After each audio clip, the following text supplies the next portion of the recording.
entre l'Afrique et l'Asie, c'est que l'Asie n'a rien, mais elle transforme tout, alors que l'Afrique a tout, mais elle ne transforme rien. Eh bien, ce constat reste toujours d'actualité, malheureusement. La Malaisie a la même superficie, la même population, le même climat et les mêmes ressources que la Côte d'Ivoire, c'est-à-dire le cacao, l'EVA et le pétrole. Et son premier ministre, le docteur Mahathir, surnommé Docteur M ou Docteur Miracle, a fait de la transformation son credo, sa priorité. Ainsi, la Malaisie transforme automatiquement toutes ses matières premières.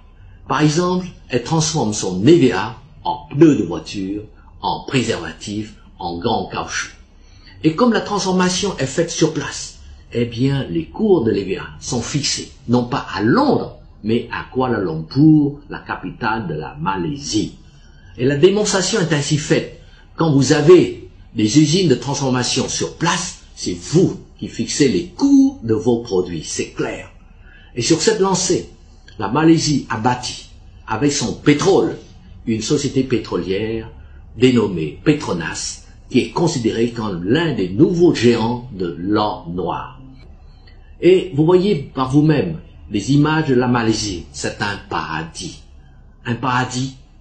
qui a permis à la Malaisie d'attirer 12 millions de touristes en 2004 et qui lui a rapporté 6 000 milliards de recettes en devises, soit 4 fois le budget national de la Côte d'Ivoire.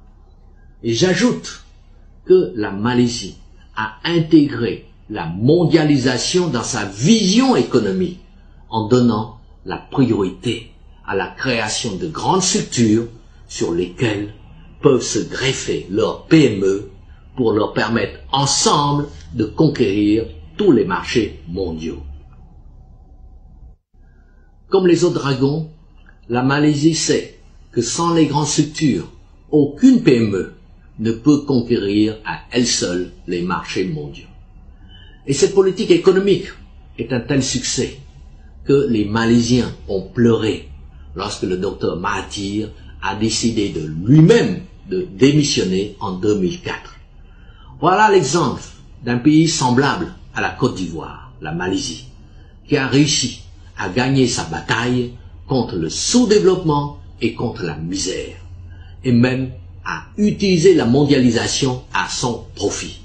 Et tout cela grâce à sa politique de la transformation sur place de ses produits.